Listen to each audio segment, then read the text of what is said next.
ये ढोलक बजाएंगे, ढोलक बांधेंगे, फिर नाचेंगे राधे जय राधे, और लठमार होली खेलेंगे, हुड़दंग मचाएंगे।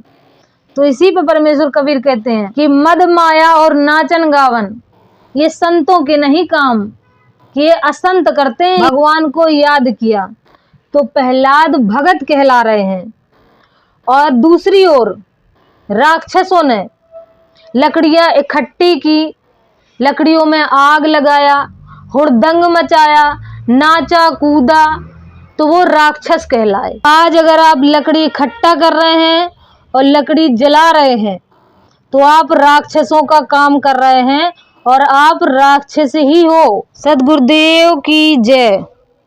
बंदी छोड़ कबीर साहिब की जय। बंदी छोड़ गरीबदास जी महाराज की जय। दादा गुरु रामदेवानंद जी महाराज की जय। बंदी छोड़ सतगुरु रामपाल जी महाराज की जय। सभी संतों की जय, सभी भक्तों की जय, धर्मी पुरुषों की जय। सत साहिब। होली क्या है?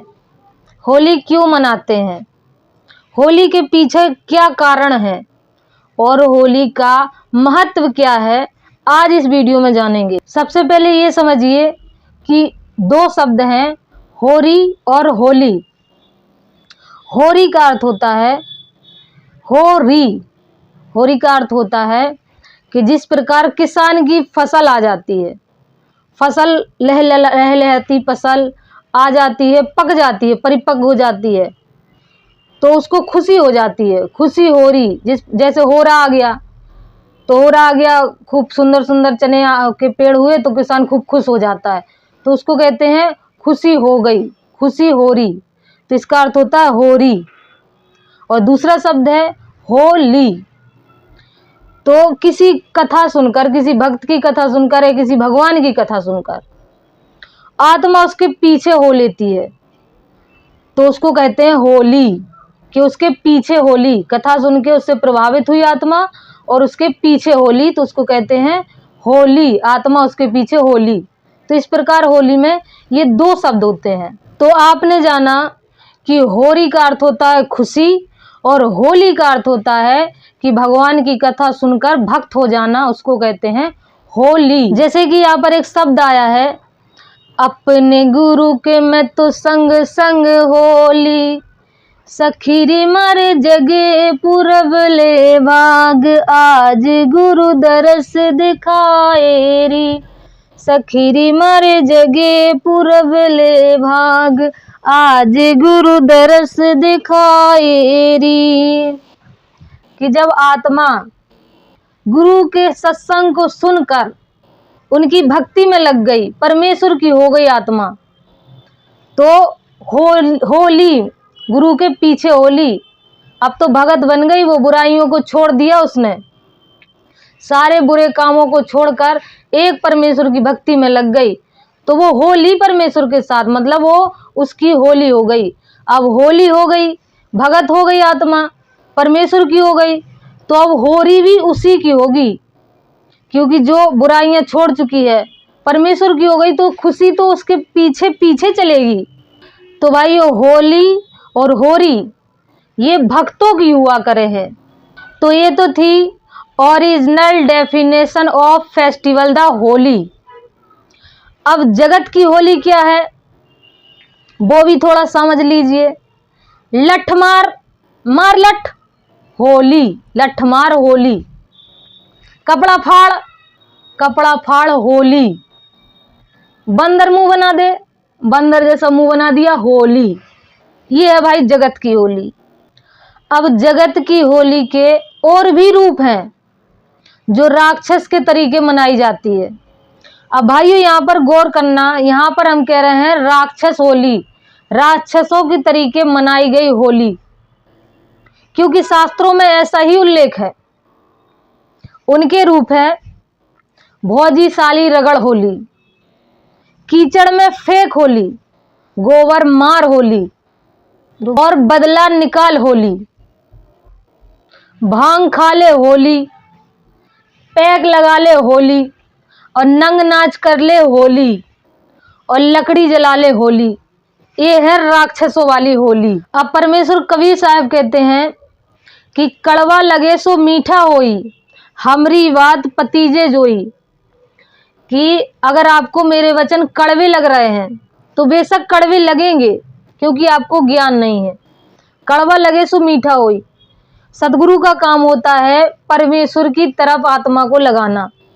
जब आपको ज्ञान हो जाएगा, आप परमेश्वर की तरफ लग जाएंगे, परमेश्वर की भक्ति में लग जाएंगे, तो आपको वही परमेश्वर के वचन जो कड़वे लग रहे हैं वो मीठे लगेंगे। अब होली की कथा को विस्तार से जानते हैं।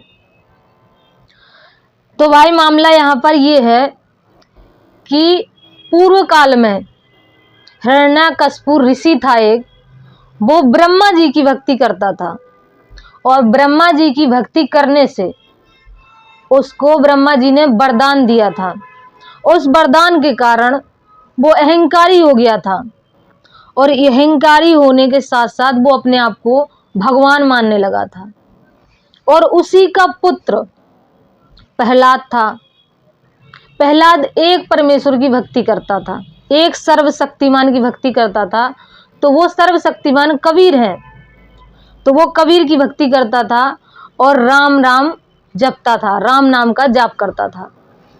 राम नाम अर्थात वो ओमकार की भक्ति करता था। अब आदि सनातन राम परमेश्वर कबीर हैं। अब यहाँ पर जो वैष्णव परंपरा को मानने वाले लोग हैं उनको दिक्कत हो जाएगी, क्योंकि उनका मानना है कि विष्णु भगवान ही सर्वे सर्वा है और प्रहलाद विष्णु भगवान की भक्ति करता था और प्रहलाद की रक्षा करने के लिए स्वयं विष्णु भगवान आए। तो बने रहना इसी वीडियो में, आगे हम प्रमाण भी देंगे। भाइयों, आपकी जानकारी के लिए यहाँ पर एक बात आपको बता दें कि आदि सनातन पूर्ण ब्रह्म परमेश्वर कबीर का एक उपमात्मक नाम राम भी है। तो भाइयों, एक पूर्ण परमेश्वर का सर्वशक्तिमान का नाम राम होने के कारण प्रहलाद राम नाम का जाप करते थे। अब यहाँ पर एक बात बता दें कि प्रहलाद राम राम नहीं करते थे, प्रहलाद गुरु मंत्र का जाप करते थे जो उनको गुरु से प्राप्त हुआ था, लेकिन उसको ही राम नाम कहा जाता है। यहाँ पर एक बात और जान लीजिए कि उस समय दशरथ नंदन राम का जन्म नहीं हुआ था, इसलिए भ्रमित ना होना कि इन राम का वो जाप करते थे। तो भाइयों, यहाँ पर सोचने वाली बात है कि भक्त हिरण्यकशिपु ने, राक्षस राज हिरण्यकशिपु ने, वो भी एक भक्त था, ब्रह्मा जी का भक्त था, और एक सर्वशक्तिमान प्रभु की भक्ति करने वाला प्रहलाद उसको रोकने के लिए कई प्रयत्न किए और हर बार वो फेल रहा। और एक बार उसने ऐसा प्रयत्न किया कि राक्षसों को बुलाया और राक्षसों से कहा कि लकड़ियां इकट्ठा करो। अब यहाँ पर सोचिएगा कि लकड़ियां राक्षस इकट्ठा कर रहे हैं। राक्षसों ने लकड़ियां इकट्ठा की, उस पर प्रहलाद को बिठाया। अब समझने का प्रयास करो, लकड़ियां इकट्ठा कर रहे हैं राक्षस और लकड़ियों में आग लगाने का काम कर रहे हैं राक्षस। अब इस बात को याद रखना कि राक्षसों ने लकड़ियां इकट्ठा की और राक्षसों ने लकड़ियां जलाई और प्रहलाद को उन लकड़ियों के गट्ठर पर बिठाया गया। अब प्रहलाद क्या कर रहा है, इस बात पर गौर करना। अब भक्त प्रहलाद लकड़ियों के गट्ठर के बीच में बैठकर क्या कर रहे हैं, नाम का जाप कर रहे हैं, भगवान की भक्ति कर रहे हैं, और राक्षस उस लकड़ियों के गट्ठर में आग लगा रहे हैं और नाच रहे हैं कि अब एक भगत जल जाएगा। एक बार फिर से गौर करो कि प्रहलाद नाम का जाप कर रहे हैं, प्रहलाद भगवान का सुमरन कर रहे हैं और राक्षस लकड़ी में आग लगा रहे हैं, नाच रहे, कूद रहे और हुड़दंग मचा रहे हैं। तो याद रखो कि प्रहलाद जाप कर रहे हैं भगवान का और राक्षस हुड़दंग मचा रहे हैं, लकड़ी में आग लगा रहे हैं। अब यहाँ से क्लियर हो गया कि प्रहलाद ने नाम का जाप किया, भगवान के नाम का जाप किया, भगवान की भक्ति की, भगवान को याद किया, तो प्रहलाद भगत कहला रहे हैं। और दूसरी ओर राक्षसों ने लकड़ियां इकट्ठी की, लकड़ियों में आग लगाया, हुड़दंग मचाया, नाचा कूदा, तो वो राक्षस कहलाए। तो अब होली पर जो भगवान की भक्ति कर रहे हैं, जो नाम का जाप कर रहे हैं, वो तो भगत कहलाएंगे, और जो लकड़ियां इकट्ठा करेंगे, हुड़दंग मचाएंगे, नाचेंगे कूदेंगे, वो राक्षस कहलाएंगे। तो यहाँ से दृष्टा क्लियर हो गया कि भगत कौन है और राक्षस कौन है। अब इस होली पर आप स्वयं डिसाइड कर लें कि आपको क्या करना है। आपको भगत बनना है या आपको राक्षस बनना है। भगत बनने के लिए भगवान के नाम का जाप करना होगा, और राक्षस बनने के लिए लकड़ी इकट्ठा करो, उनको जलाओ, नाचो कूदो, हुड़दंग मचाओ, बस हो गए राक्षस। अब प्रहलाद ने भगवान के नाम का जाप किया तो प्रहलाद की रक्षा हुई, और राक्षसों ने क्या किया? हुड़दंग मचाया, लकड़ी जलाया, प्रदूषण मचाया, प्रदूषण फैलाया सब जगह। तो राक्षसों की दुर्गति हुई और वो बहुत बुरी तरीके से मृत्यु को प्राप्त हुए। तो देखिए एक प्रमाण कि ये काम राक्षसों का था। ये वही श्री विष्णु पुराण है, सचित्र मोटा टाइप, केवल हिंदी। इसका कोड नंबर देख लीजिए 1364। वरना कुछ लोग कहते हैं कि अपने घर की छपी हुई किताबें दिखाते हैं। ये गीता प्रेस गोरखपुर से छपी हुई है। इसका हम लोग देखेंगे पृष्ठ संख्या 60। अपने घर में भी आप लोग देख सकते हैं खोल के। हिरण्यकश्यपु बोला, अरे दिग्गजो, तुम हट जाओ, दैत्यगण तुम अग्नि जलाओ। दैत्यगण, अब दैत्यगण जलाएंगे अग्नि। दैत्यगण तुम अग्नि जलाओ, और हे वायु तुम अग्नि को प्रज्वलित करो, जिससे इस पापी को जला डाला जाए। ये हिरण्यकश्यपु बोल रहा है।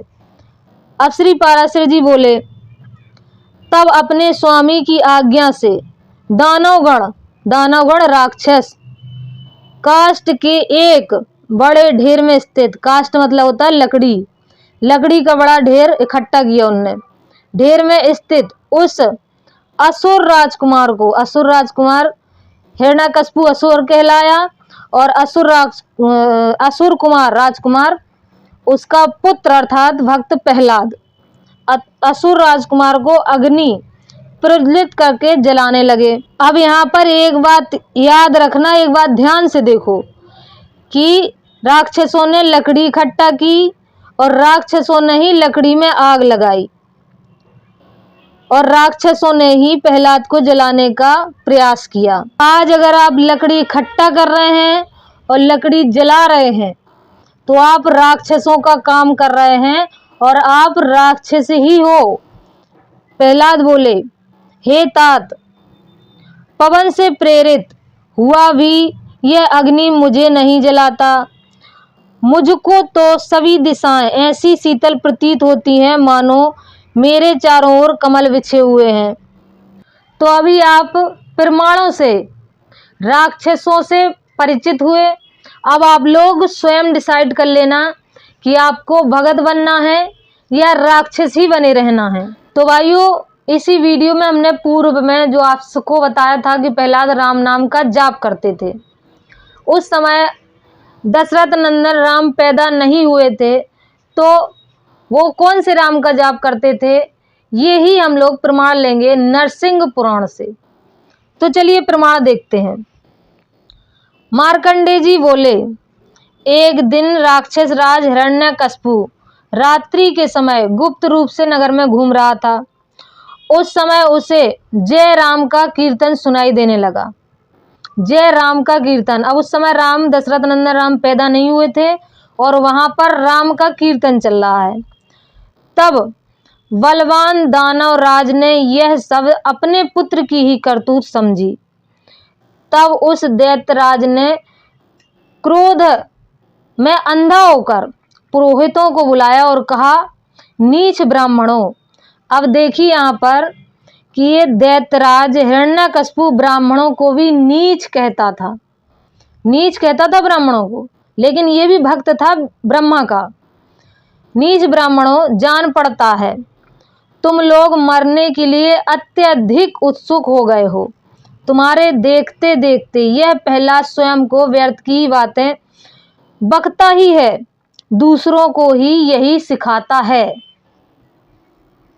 अब यहाँ से सिद्ध हुआ कि प्रहलाद सर्वशक्तिमान भगवान की भक्ति करता था, भगवान का जाप करता था, और हिरण्यकशिपु को वो बकवास लगता था कि ये बकवास करता रहता है, बकवास दूसरों को भी सिखाता है। तो आज के समय में, वर्तमान समय में संत रामपाल जी महाराज भी आदि सनातन राम की भक्ति अपने भक्तों को दे रहे हैं और उनके भगत बैठ के माला जाप करते हैं, उसी राम नाम का जाप करते हैं। और आज के जो समाज के लोग हैं, जो नकली हैं, राक्षस प्रवृत्ति के लोग हैं, उनको ये बकवास लगता है कि ये लोग बकवास करते रहते हैं। और उनको अच्छा क्या लगता है, भाई होरी आ गई, लकड़ियाँ इकट्ठी कर लो, उन लकड़ियों में आग लगा दो, हुड़दंग मचा लो, एक दूसरे के कपड़ा फाड़ दो, गोबर मारो, कीचड़ मारो, एक दूसरे को मुंह बंदर बना दो, तो वो अच्छा है। तो भाई यहाँ से सिद्ध हो गया कि जो भक्ति नहीं करते, हुड़दंग मचाते हैं, वो तो राक्षस हैं। अब उस बात की ओर आते हैं कि जिसने राक्षस राज हिरण्यकशिपु को मारा, वो पावरफुल शक्ति का नाम कबीर है। हिरण्याकुश का उदर विदारा, मैंने मारा कंस, और जो मेरे साधु को सताए, उसका खो दूं वंश। आदरणीय गरीबदास जी महाराज को प्रकट होकर स्वयं पूर्ण परमेश्वर कबीर कह रहे हैं कि मैंने ही हिरण्याकशिपु की आंतें फाड़ी थी और मैंने ही कंस का वध किया था, और जो मेरे साधु अर्थात मेरे भक्त को सताएगा, उसका वंश मिटा दूंगा, उसका वंश खत्म कर दूंगा, उसके वंश में कोई चिराग जलाने वाला भी जीवित नहीं बचेगा। तो वो पावरफुल शक्ति कबीर हैं, जो अपनों भक्तों की रक्षा इस तरीके से भी करते हैं। कहे कबीर मेरे साधु को दुख ना दीजो कोई, साधु दुखी मैं भी दुखी, मेरा आपा भी दुखी होए। अर्थात परमेश्वर कबीर कह रहे हैं कि मेरे साधु को दुख ना दीजिए कोई, कि मेरे साधु अर्थात जो मेरा भक्त है, जो भगवान का सुमरण कर रहा है, जो भगवान की भक्ति कर रहा है, जो भगवान का जाप कर रहा है, उसको दुख ना दीजिए कोई, किसी भी प्रकार का उसको दुख ना देना, क्योंकि मेरा साधु दुखी मैं भी दुखी, मेरा आपा भी दुखी हो। कि जब मेरा साधु दुखी होता है तो मैं भी दुखी होता हूँ, और अगर मैं दुखी हो गया तो फिर क्या होगा, फिर तो सब कुछ समझ लेना कि सब कुछ ही खराब हो जाएगा। जब परमात्मा दुखी हो गया तो सभी खराब हो जाएगा। फिर होली पर परमेश्वर कबीर क्या कहते हैं? परमेश्वर कबीर अपनी वाणियों में बताते हैं कि भक्तों के लक्षण क्या हैं और संतों के लक्षण क्या हैं। कबीर बोली ठोली मस्करी, हंसना खेल हराम, मद माया और नाचन गावन, संतों के नहीं काम। अर्थात परमेश्वर कबीर भक्तों के लक्षण बताते हैं कि जब भक्तों को आध्यात्मिक ज्ञान हो जाता है तो फिर उनको हंसी और मजाक करना और हंसना ये सब हराम हो जाता है, क्योंकि उनको ज्ञान हो जाता है कि इस संसार में क्या खुशी मनाए। यहाँ पर कहीं कोई मर रहा है, रोज ही मौतें हो रही हैं, किसी का सुहाग उजड़ रहा है, किसी का भाई बंधु मर जा रहा है, किसी का पुत्र मर जा रहा है। तो वो भक्तों को ज्ञान हो जाता है कि ये संसार तो हंसने खेलने का है ही नहीं, तो क्या यहाँ पर हंसे खेलें, क्या मजाक करें, ये संसार दुखमय है। जब भगत को ये ज्ञान हो जाता है तो हंसी खेलना उसके लिए हराम हो जाता है, फिर वो मोक्ष प्राप्ति के लिए यत्न करता है। संतों के विषय में परमेश्वर कबीर कहते हैं, अब देखना ये इस गान वाले गंजे किस तरीके से उछलेंगे। मद माया और नाचन गावन, संतों के नहीं काम।